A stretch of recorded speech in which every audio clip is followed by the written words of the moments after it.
हा कॉम्पिटिशन नव्हतं तेव्हा आमच्यासारख्या प्रत्येक गोविंदाकडे गल्लीबोळ्यातला एक टपोरी गोविंदा म्हणून बघितलं जात होतं।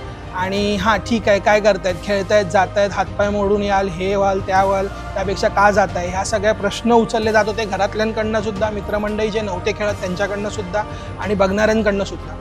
आणि त्यापुढे हळूहळू 2018 पासून जेव्हा प्रो चालू झालं, प्रोच्या रँकिंग्स भेटले आम्हाला, आमचं एक नवीन वैशिष्ट्य आम्हाला कळाले की आम्ही हे करू शकतो, आम्ही ह्या सेकंदांमध्ये आम्ही हे थर लावू शकतो।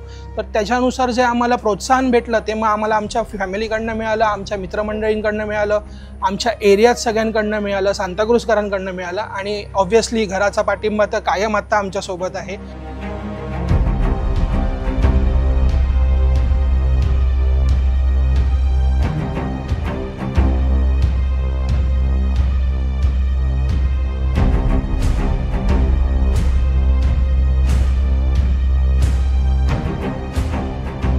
प्रवास बघायला गेलात तर प्रो गोविंदा 2018 मध्ये सुरू झालं। जे पूर्वेश सर नाईक आणि प्रताप सर नाईक सरांचं स्वप्न होतं, ते स्वप्न त्यांनी त्यांच्या हक्काच्या आपल्या घरातल्या ग्राउंडवर सुरुवात केली 2018 मध्ये प्रो गोविंदाला।